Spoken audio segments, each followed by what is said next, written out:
I'm Harrison Graham. This is Chicago Bears Now. Coming up in a couple minutes, we'll get to your mailbag questions. So fire in the chat, hashtag Bears or Super Chat. We'll answer as many as we can. But I want to give producer Cullen a shout out here. Just another angle in this game. Colston Loveland, who has become just an unbelievable player as a 21-year-old rookie, especially as of late. The Rams tried to trade up for him. Y'all remember that when Ian Rappaport had that report after the first round of the draft that the Rams and Chargers were among the teams looking to trade up? Because remember, the instant reaction by most, including me, to be honest, I didn't hate the pick, but I was like, I feel like I kind of like Tyler Warren more, was, yeah, this feels kind of odd. But then it kind of became clear very quickly. People in NFL circles liked Loveland more. At least more than didn't. Now, Tyler Warren's a great player, all that stuff. But I think the Bears made the right pick here, especially in a Ben Johnson offense. He's been fantastic. I mean, he led the team in receiving, and they really didn't ramp him up in terms of being a big part of the offense until like late October. So, he easily, if you could have redone the season, might have flirted with the 1,000 yards. And this last 3 weeks, he's been unbelievable. He had 6 for 94 and a touchdown in San Francisco, 10 for 91 and a touchdown against the Lions, and then he just went for 137 yards on 8 catches against the Packers in his first ever playoff game. He's 21 years old, and he's become Caleb Williams' go-to guy. It is pretty freaking remarkable what he's been able to do, and looking back at it, you're like, oh, yeah, no shit, Sean McVay wanted this guy. I mean, you put him in that offense with Puka and Devontae, oh, my God. It would be unbelievable. I mean, Terrence Ferguson has been really good for them, and they got him in like the second or third round. So it's just kind of a fresh reminder that, like, okay, the Bears have an offensive coach that knows what he's doing, that knows how to use talent, and what a draft pick. I mean, Colston Loveland, in 9 years, he'll be 30. He should still be very good in 9 years. So he is just scratching the surface of what he can be, and I can't wait to see what he's able to do in this football game on Sunday. Show the Rook some love. Get the 84s down in the comment section below for his jersey number. Colston Loveland balling out week in, week out. Caleb Williams said, yeah, we nailed that draft pick. All right, mailbag time. Let's start with Carl. Appreciate the 5. I was at the game Saturday. That's awesome. Jealous. Packers disrespected the logos twice before kickoff. They got what they deserved. Bear down FGB. I wonder if that's what sparked the scuffles in pregame. Probably was. And listen, they chirped all week. They're doing that in pregame. They got what they deserved. Caleb Williams was asked about it after the game. He said, I heard they wanted us, and they got us. Next question. Luke Clark, appreciate the 5. Could you imagine if the Bears host the Niners in the NFC Championship with their injuries? I think that's the most realistic path to the Super Bowl. Yeah, I mean, if you're asking me, if you beat the Rams, which that's the first step, would I rather host the Niners or go to Seattle? That's a pretty easy decision. I'd rather host the 49ers, who you went toe-to-toe with on the road, and George Kittle's out for the season. I know he didn't play in that game either, but the weather is going to be tougher on Brock Purdy throwing the football at home. So I'd love a rematch with them.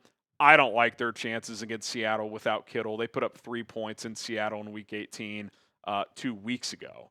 Are they going to go up there and beat them without George Kittle? It's not impossible. The Niners are an experienced playoff team.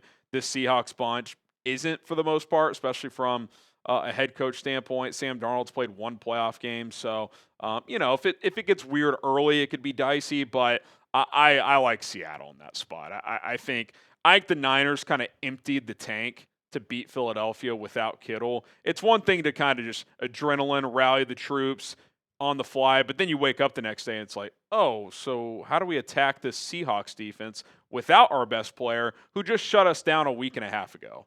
That's going to be very, very, very difficult to accomplish. All right, we got an awesome deal for you guys. It's a Bears Now merch bundle deal. So you get this shirt, Cardiac Bears, our new Our Turn shirts. You see the bear grating the cheese there after the Bears knocked out the Packers, plus the FGB hoodie, all for $85. It's a $100 offer, marked down to $85, so it's 15% off. 2 shirts and a hoodie. Pretty freaking good deal. If you want to take advantage, chatsports.com/bundle. That link is in the live chat. It's in the comments and description of this video. 2 shirts, hoodie, $85. It's available, limited time only. Go check it out. All right, Cash Casper. Loveland feels like the most consistent player right now. I think he's the guy Caleb trusts the most right now. I just think he is. I think Caleb knows, especially when he gets him in one-on-one situations, he's going to be open more often than not. You want to defend him with a corner who he's bigger than, he could box that guy out. You want to put a linebacker or safety on him, he's too good of a route runner and has too much speed. You want to play zone coverage, he'll find the soft spot. Like he's just he knows what he's doing out there, and Caleb trusts him to be in the right spot. So yeah, I mean, he's the guy I trust the most right now. Now, I will say, DJ Moore's made some big plays on the stretch of the season. Rome Odunze had a couple of huge catches, including the iconic 4th down. So you've got this multitude of weapons. I'm still very high on Luther Burden, too. I still think he could play a big role. It was disappointing to have that miscommunication early on in the game on that 4th down, but I still think he's very capable of having a huge role here. So they got a lot of pieces that opposing defenses have to deal with. Okay, Astro, Darrell Taylor, former Bear, just got released, looking to sign with the playoff team. Joe doesn't clear. Sign him. You look good with us. Thoughts? You're talking about Tryon Shoyinka, I assume. Yeah, if they're concerned about Tryon Shoyinka's concussion, I'd be open to this. Now, new scheme, Dennis Allen, it's not the same, but he knows the organization, knows some of the guys he'd be playing next to, so I think it could be a relatively seamless transition. However, he didn't do a ton with the Bears last year. The Texans cut him for a reason. He wasn't doing much this year. So I wouldn't, sit there and be like, this guy's going to come out and have 2 sacks or something. But, could he be a 4th defensive end and play 10 snaps and, give you some juice? Maybe. I wouldn't hold out much thought on this, but it is a name that caught my attention, and I could certainly at least see it being a possibility. Subscribe to the channel. We have you covered throughout the Bears postseason. Daily videos, news, injury updates. We'll have another preview later in the week and a final prediction as well. We'll keep you up to date with what's happening with the Rams also. So we've got all that and more here on Chicago Bears Now. All right, Mr. Big Fella 69. I know it sounds biased, but I don't care anymore. Caleb Williams is 100% at least top 8, and in my opinion, 5 up there with Mahomes, Allen, Lamar, and Burrow. He's not top 5, but that's okay. He is ascending quickly. There's no question about that. I think heading into the playoffs, he had established himself as top 15. He's creeping closer to 10. I mean, listen, you ask yourself right now, would you rather have Caleb Williams or who's the 12th best quarterback in the CJ Stroud? I'll take Caleb Williams. Would you rather have Caleb Williams or I don't know. Brock Purdy, producer Colin says, if all conditions are equal, maybe I'd take Brock right now, but you're seeing the ceiling of Caleb Williams come out every week.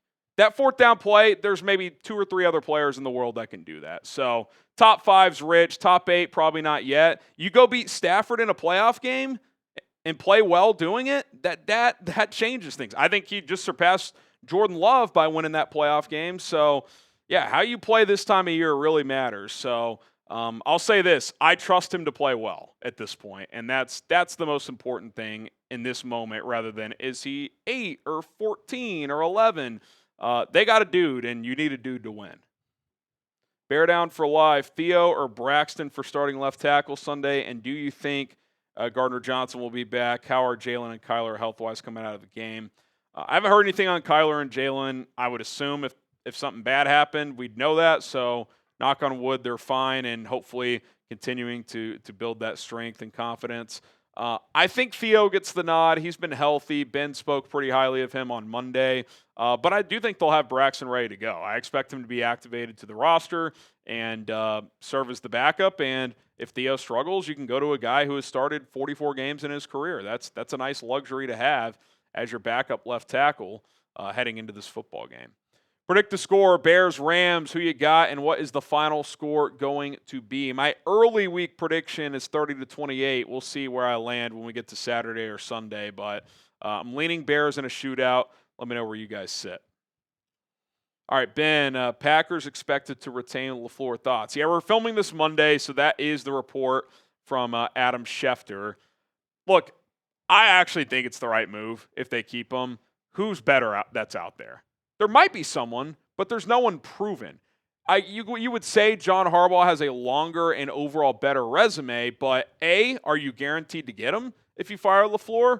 And B, he is 63 years old. So, like, you're probably looking at like a 5 to 7 year type of setup, whereas LaFleur, maybe you don't have him forever. Maybe in a couple years, if it's more the same, you move on. But he has built a decent thing going with Jordan Love right now. I just don't – the coaches in this cycle – I don't think there's some obvious upgrade out there. If there was, I'd probably feel differently because the Packers could probably get whoever they wanted if they fired LaFleur in this cycle based on the other jobs open. But I actually think keeping him is the smart move for Green Bay.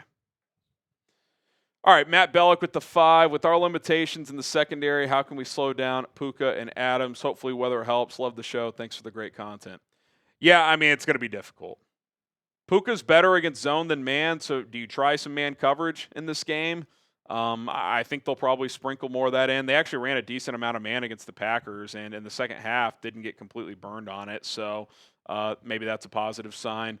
But, yeah, I mean, those are two excellent receivers. It's going to be tough. It's situations. Can you win on third down?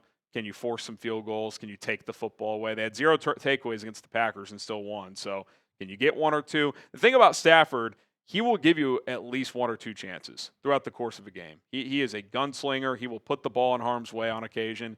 You got to make those plays when he does.